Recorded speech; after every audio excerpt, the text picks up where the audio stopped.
За сайн байцгаана уу. Та бүхэн удаа олсон уу? Ингээд баримтат түүхийн маань 2 дугаар хэсэгтэйгээ эргээрлээ. Өмнөх түүх дууссан гэж бодсон бол таанд дуурсан байна. Яг үндэ бүх зүйл одоо л эхэлж байгаа юм. Цааш нь хамтдаа үргэлжлүүлцгээе.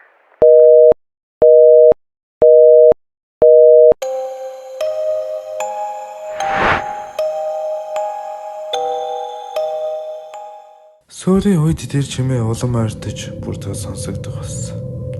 Толгой дотор хин нэгний инээх, уурлах, заримдаа бүр хөхрөх чимээс өрөөдөж хаашаа чамаагүй зогтмаар санагддаг байлаа. Тэр орой би гинтхэн нэг л хачин зүйлийг анзаарсан юм. Өрөөний болонд байдаг тойл анханасаа өөр байралтай байсан ч юм шиг. Өмнө өөрийгөө л хардаг байсан бол одоо яг орлуулж эхэлсэн мэт санагдав. Надад эвгүй санагдсан ч за зүгээр дээ гэж өөрийгөө давжруулахыг хичээлээ. Гэвч шөнө олох тусам тэр тойлны цаана нөгөө л нэг том толгойтой зүйл намайг ширтэж хуруугаараа тойлд харагдах мэт харагдах болсон.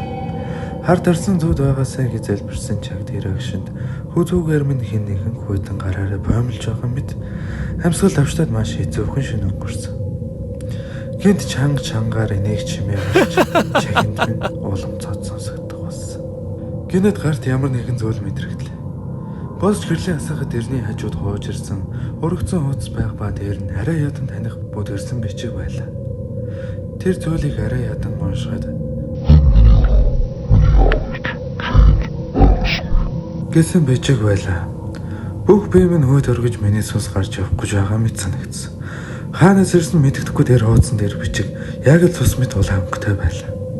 Хөдөлгөө бичиг улам тодорч эхлэн цааш уншихад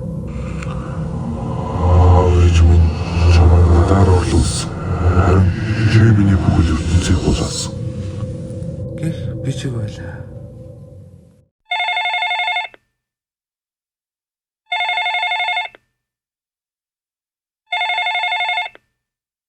Энэ бол төгсгөл биш эхлэл. That's all right.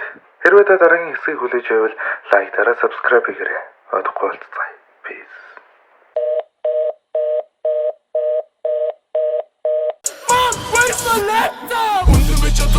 Sen asubet un intenur tot ce te kushu Bere bogo bere ni tu de soja sen te digo te reje bot kushu Ande ce bota tu ținu de mongo ti gorge ce te kushu Ocin eu ezara de țin mălinere morti mo cam târni ciut câte